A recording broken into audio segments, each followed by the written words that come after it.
My name is Stephanie, and I'm 34 years old. What I'm about to tell you might sound unbelievable, but sometimes the most shocking family betrayals happen behind closed doors. Sometimes they happen right at the dinner table. 3 months ago, my mother-in-law looked me straight in the eye. She smiled her fake, sweet smile. Then she said words that changed everything. Clean our toilets or leave. Not just once. Every single week for 2 months. I thought marriage meant gaining a family. I thought it meant love, support, and acceptance. Instead, I found myself scrubbing toilets while my husband watched television. I found myself questioning my worth as a human being. But this story isn't just about toilets. It's about dignity. It's about standing up when everyone expects you to stay down. It's about discovering strength you never knew you had. If you are watching this right now, drop a comment, letting me know where you are viewing from. Before I tell you about this life-changing decision, hit like and subscribe to hear more real stories about family loyalty and betrayal that might just change how you see your own relationships. The moment everything changed was during their monthly dinner party. 23 guests, crystal glasses gleaming under chandelier light, the smell of roast beef filling the dining room, everyone dressed in their finest clothes. I was in the kitchen, of course, serving, cleaning, invisible. That's when I made a phone call that shocked everyone, including myself. My hands were shaking as I dialed. The number I'd memorized weeks earlier. The health inspector's office. I'd been documenting everything for months. Every disgusting bathroom. Every health violation. Every humiliating demand. The doorbell rang during the main course. My mother-in-law's face went white. My father-in-law dropped his fork. 23 guests watched in stunned silence. "Good evening," the inspector said. "We received a complaint about unsanitary conditions."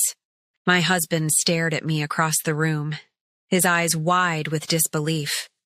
His perfect family dinner crumbling around him, his mother's reputation hanging by a thread. But I wasn't done. Not even close. You see, this wasn't just about standing up for myself. This was about breaking a cycle. A pattern of abuse that had been passed down through generations. A system that treated women like servants instead of family members. My story begins 2 years ago, when I married David, when I thought I was gaining a loving family. Instead, I walked into a nightmare disguised as a suburban dream. The house looked perfect from the outside. Manicured lawn, white picket fence, flower boxes overflowing with colorful blooms. But inside? Inside was a different story entirely. My mother-in-law, Patricia, ruled with an iron fist wrapped in a velvet glove. She smiled while she criticized. She hugged while she undermined. She welcomed me while she planned my destruction. My father-in-law, Robert, was her silent partner. He never spoke up, never defended anyone. Just nodded and agreed with whatever Patricia decided. His silence was its own form of cruelty. Then, there was David's sister, Monica, 36 years old and still living at home.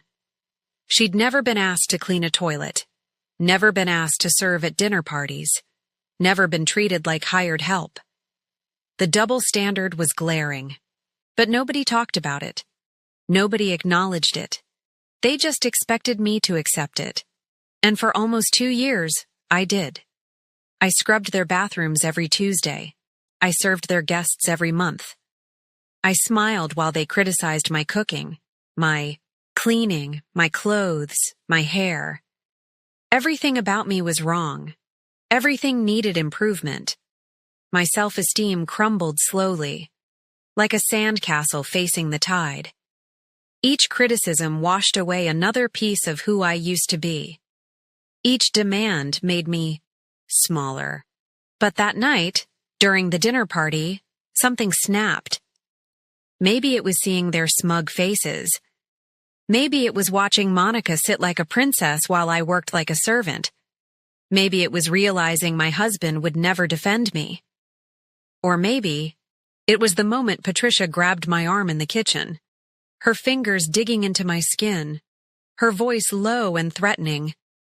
"The guest bathroom is filthy," she hissed. "Fix it, now." I looked at that bathroom earlier. It was pristine. I'd spent an hour cleaning it that morning, but pristine wasn't good enough. Nothing was ever good enough. That's when I knew. This wasn't about cleanliness. This was about power. This was about control. This was about keeping me in my place. So I made that call, and everything changed forever. Let me take you back to the beginning. Back when I still believed in fairy tale endings. Back when I thought love could conquer all the red flags I chose to ignore. I met David at a coffee shop downtown. He was reading a book about architecture. I was grading papers from my third grade class. He looked up and smiled. That smile that made my heart skip beats. Our courtship was beautiful. Romantic dinners, long walks in the park, deep conversations about our dreams and fears. He seemed perfect. Kind, thoughtful, ambitious. Everything I'd been looking for. He talked about his family constantly. How close they were. How much they meant to him. How excited they were to meet me. It sounded wonderful. It sounded like everything I'd missed growing up. You see, my parents died in a car accident when I was 19. I'd been essentially alone for 15 years. The idea of gaining a ready-made family felt like a miracle, like the universe finally giving me what I'd always wanted. Our first family dinner should have been a warning, should have been a giant red flag waving frantically in my face, but I was too hopeful to see it clearly. Patricia answered the door wearing a cream-colored dress, pearls around her neck, hair styled perfectly. She looked like she'd stepped out of a magazine. She hugged me and said all the right words, but her eyes were cold, calculating. "So you're the teacher," she said. "Not David's girlfriend. Not Stephanie. Just the teacher." Like my profession defined my entire worth as a person. The house was immaculate, every surface gleaming, every cushion perfectly placed, fresh flowers in crystal vases, everything color-coordinated and magazine-worthy. It was beautiful and terrifying at the same time. Robert barely looked up from his newspaper when I entered the living room. He grunted a greeting, shook my hand without making eye contact, then returned to his paper like I didn't exist. Monica was different.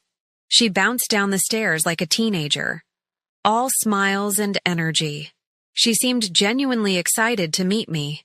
She asked about my job, my hobbies, my family. For a moment, I thought I'd found an ally.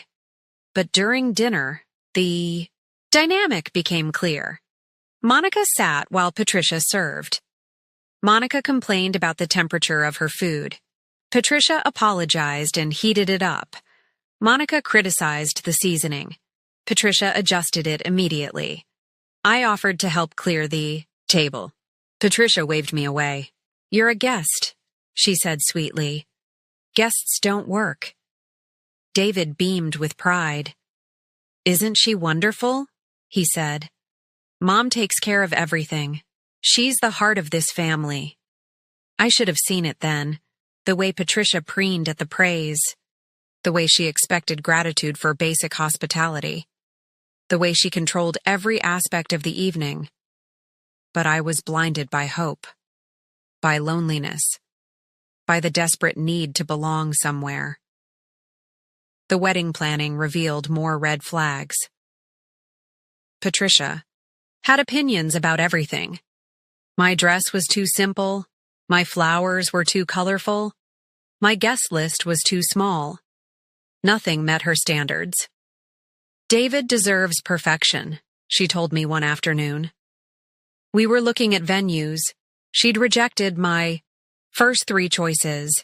I hope you understand that. The implication was clear. I wasn't perfect. I needed improvement.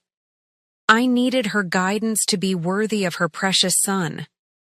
David never stood up to her, never defended my choices, never questioned her criticism. He just smiled and said, "Mom knows best. She's been planning weddings for years." But she hadn't. She'd planned one wedding, her own, 38 years ago. The warning signs multiplied during our engagement. Unexpected visits to our apartment, calls during our date nights, opinions about our vacation plans, our grocery choices, our future children. She was inserting herself into every aspect of our relationship, and David not only allowed it, he encouraged it. He thought it meant she approved of me. He thought it meant she was welcoming me into the family. I tried talking to David about boundaries, about privacy, about the difference between helpful and intrusive, but he couldn't see it, or wouldn't see it. "She's just excited," he'd say. "She's just trying to help. You'll understand when you have kids. Family is everything." His childhood had been suffocating, but he called it loving. His mother's control had been absolute, but he called it caring. He couldn't recognize dysfunction because it was all he'd ever known. After the wedding, things escalated quickly. The cleaning demands started small.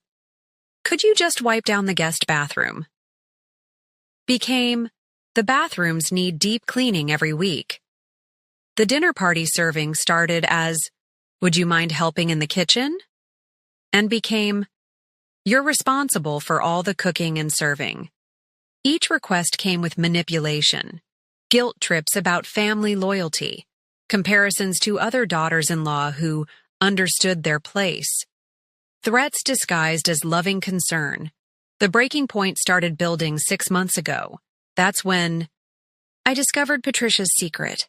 That's when everything I thought I knew about this family fell apart completely.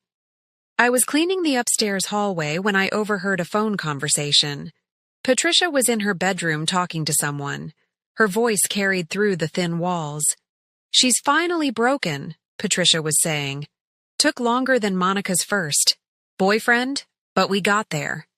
David will never leave his family for some nobody teacher." My blood ran cold. Monica's first boyfriend? What happened to Monica's first boyfriend? That evening, I asked Monica about her dating history. We were folding laundry together. One of the few times we had privacy from Patricia's watchful eyes. "Oh, you want to hear about romantic disasters?" Monica laughed. "I was engaged once. To this amazing guy named James. He was kind, funny, successful, everything I wanted." "What happened?" I asked, though I suspected I already knew. Monica's face darkened. "Mom happened. She convinced Dad that James wasn't good enough, not from the right family, not ambitious enough. She made his life miserable." "How?" "Same way she's making yours miserable. Constant criticism, impossible demands. She'd invite him for dinner, then spend the entire night listing his flaws. She'd call his workplace and complain about imaginary problems. She'd show up at his apartment unannounced." My hands stopped moving. "She showed up at his apartment?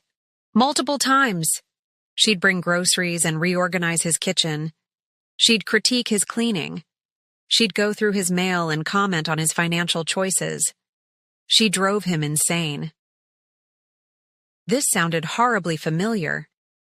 Patricia had been showing up at our apartment, too, bringing cleaning supplies, rearranging our furniture, making suggestions about our lifestyle choices. "What did David do?" I asked.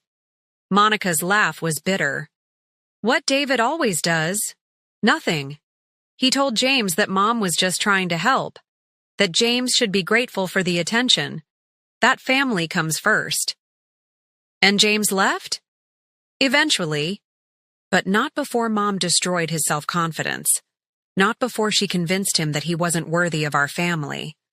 Not before she made him question everything about himself. I felt sick. This was a pattern. A deliberate, calculated pattern of psychological warfare designed to eliminate threats to Patricia's control over her children. "Why didn't you fight for him?" I asked. Monica's eyes filled with tears. "I tried, I really tried, but Mom is relentless. She never stops. She never gives up. And David always takes her side.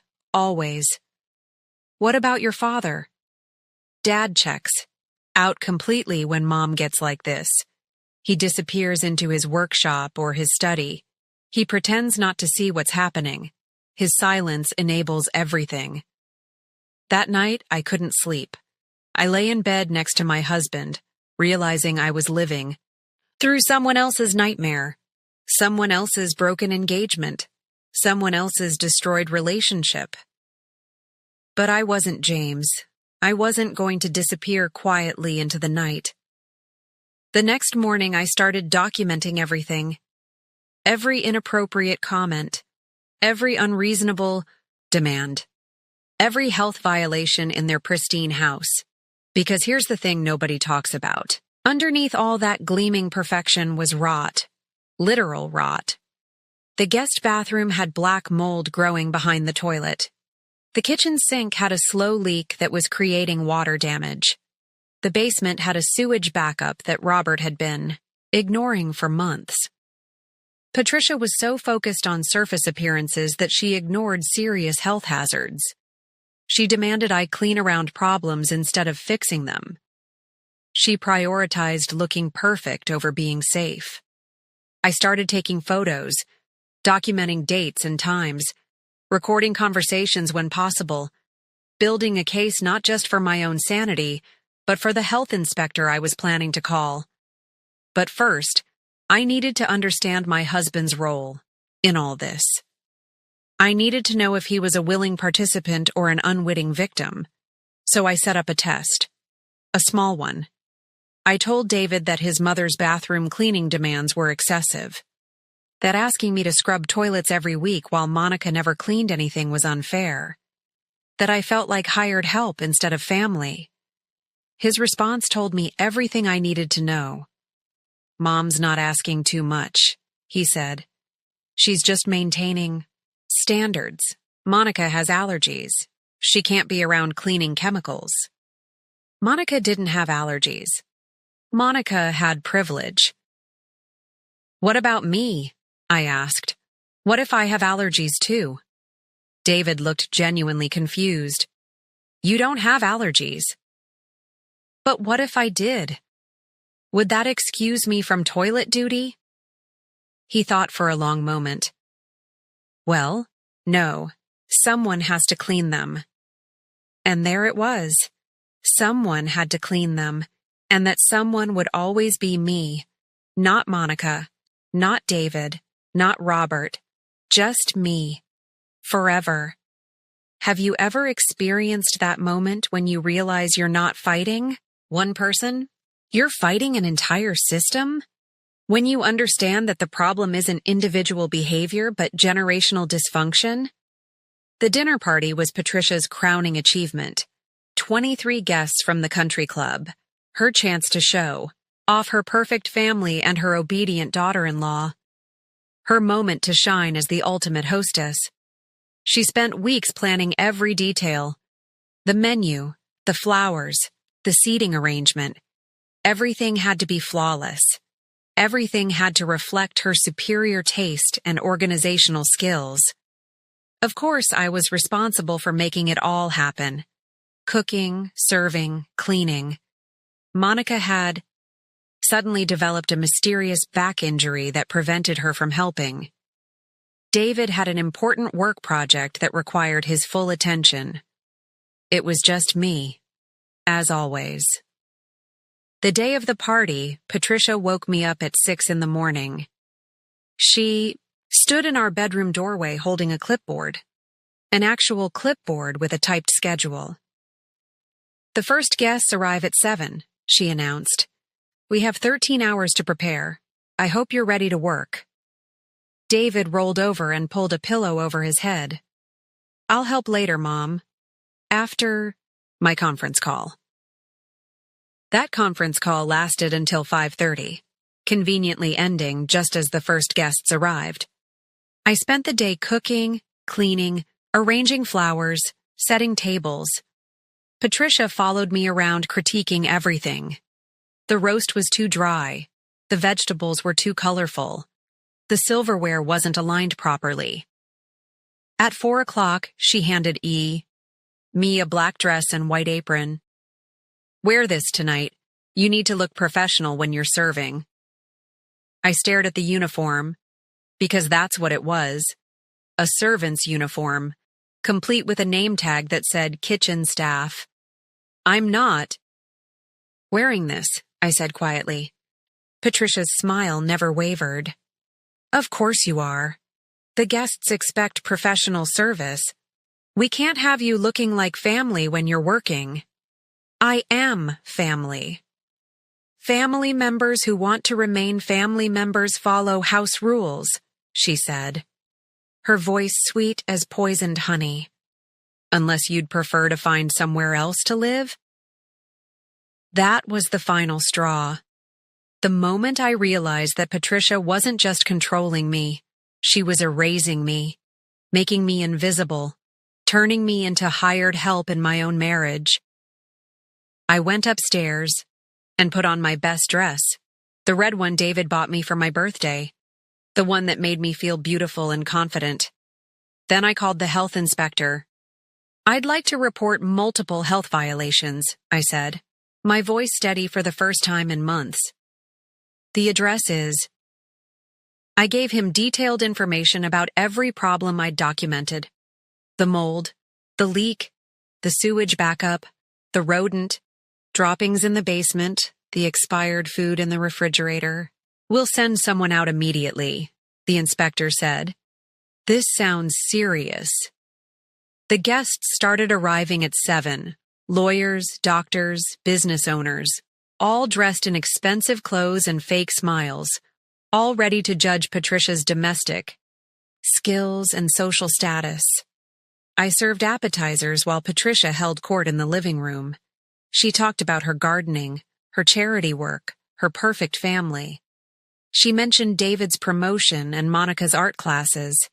She never mentioned me. When the doorbell rang at 8:15, Patricia assumed it was a late guest. She swept to the door with her hostess smile firmly in place. Good evening, ma'am. I'm Inspector Williams from the health department. We received a complaint about unsanitary conditions. The silence in that dining room was deafening. 23 forks stopped moving. 23 conversations died mid-sentence. 23 pairs of eyes turned to stare. Patricia's face went through several colors. White, pink, red, purple. Her mouth opened and closed like a fish gasping for air. There must be some mistake, she whispered. No mistake, ma'am. We have documented evidence of multiple violations. I need to inspect the premises immediately. David appeared beside his mother. What's going on? Who called you?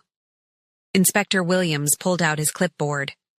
The same type of clipboard Patricia had used to organize my day of servitude. The complaint was filed this afternoon. Very detailed. Very thorough. Someone with intimate knowledge of the property's condition. That's when David's eyes found mine across the room.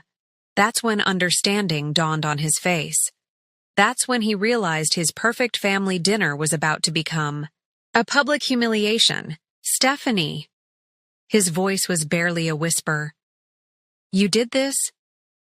I stood up slowly, still holding a serving tray, still wearing my red dress instead of the servant's uniform, still claiming my place as family instead of staff. Yes, I said clearly, loudly enough for everyone to hear. I did this.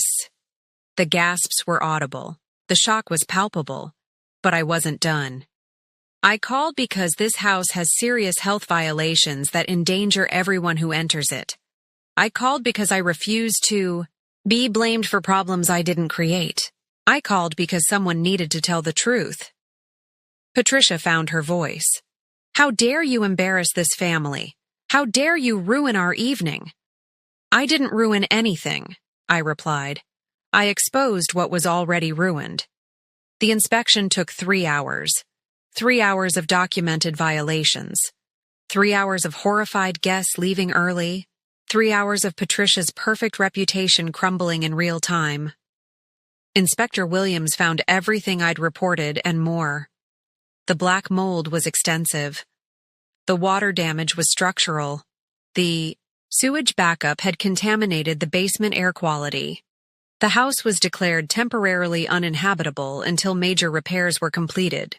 23 dinner guests witnessed the collapse of Patricia's carefully constructed facade. 23 members of her social circle saw behind the pristine curtain. By morning, the entire country club would know that the perfect hostess lived in a house condemned by the health department. David didn't speak to me that night, or the next day, or the day after that. He moved into Monica's bedroom while I stayed in ours. The house felt like a tomb, silent and suffocating. Patricia blamed me for everything, of course. The mold was my fault for not cleaning properly. The water damage was my fault for not reporting the leak.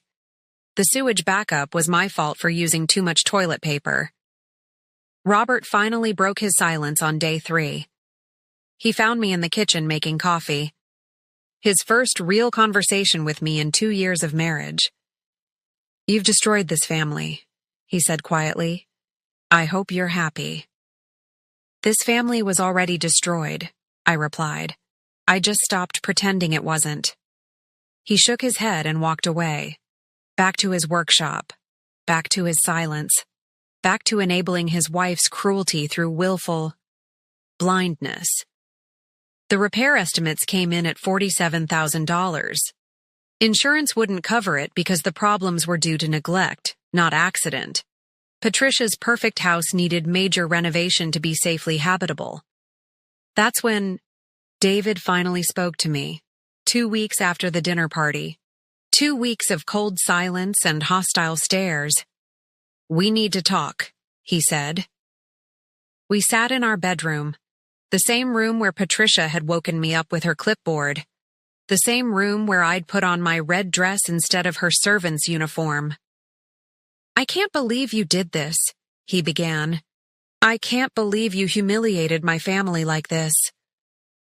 Your family humiliated themselves, I said.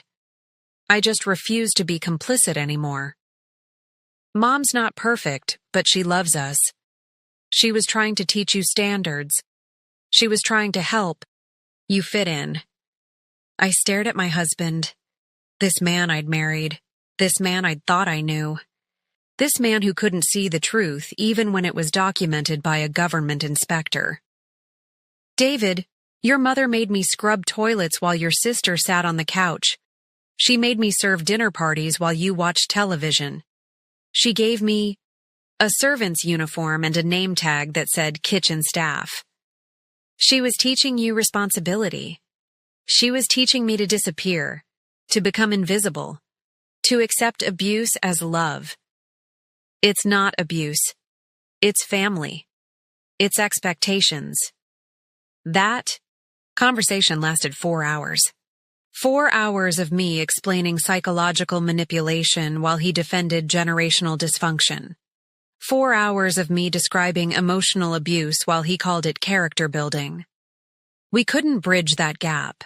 We couldn't find common ground. We couldn't build a marriage on such fundamentally different definitions of love, respect, and family. I left the next morning, packed my clothes, my books, my few personal belongings, left behind the ring, the photos, the shared bank account, left behind the dream of belonging somewhere. Monica helped me carry boxes to my car. She was crying. Not for the family's reputation or the repair costs or the social embarrassment. She was crying for me, for the sister-in-law she was losing, for the only person who'd ever stood up to their mother. I wish I was brave like you, she whispered as we hugged goodbye.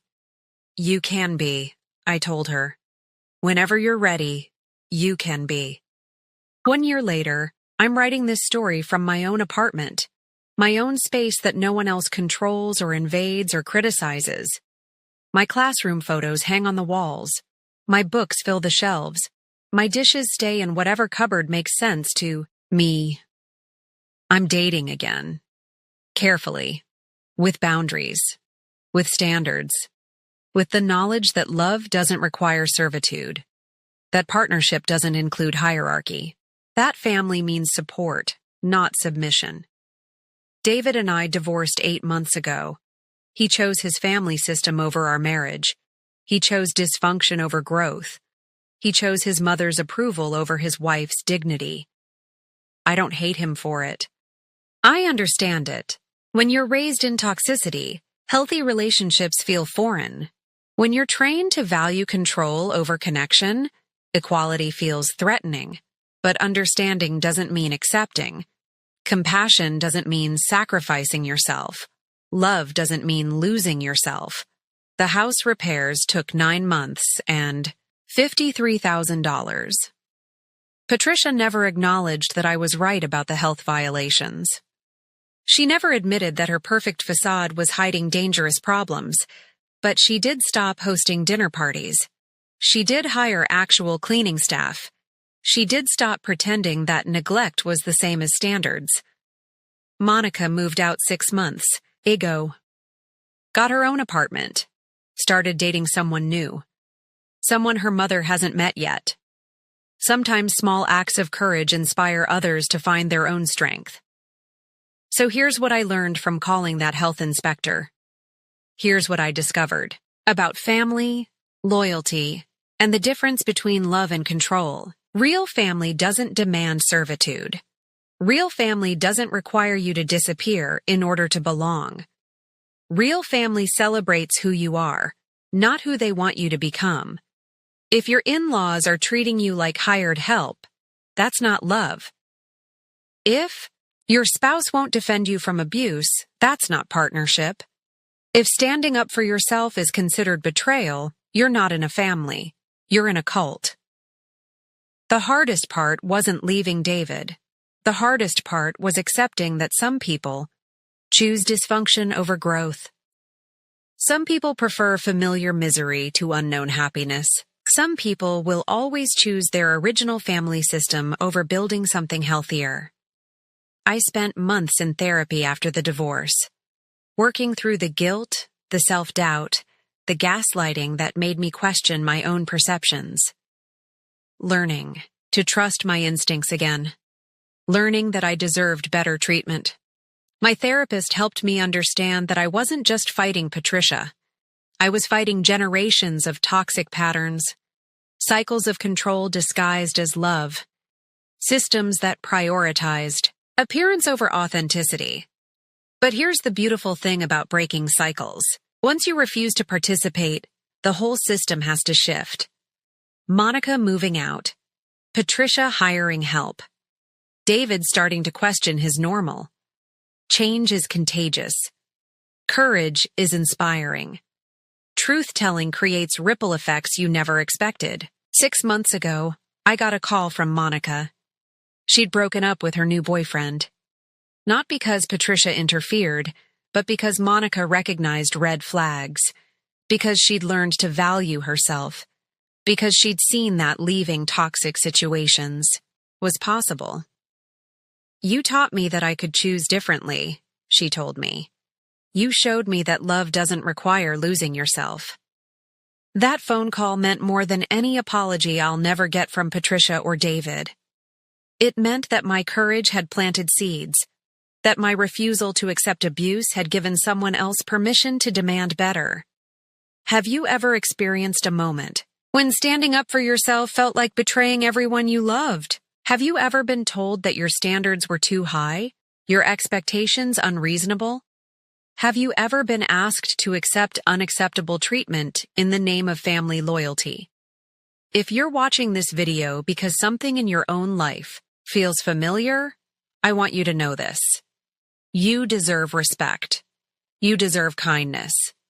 You deserve to be treated like family, not staff. You deserve a partner who defends you, not one who enables your mistreatment. And if people tell you that leaving makes you selfish, remember this. Protecting your mental health isn't selfish. Setting boundaries isn't cruel. Refusing to enable dysfunction isn't betrayal. Sometimes the most loving thing you can do is refuse to participate in toxic systems. Sometimes the kindest choice is walking away from people who can't or won't treat you with basic human dignity. I know some of you watching this are still in situations like mine. Still scrubbing toilets while others relax.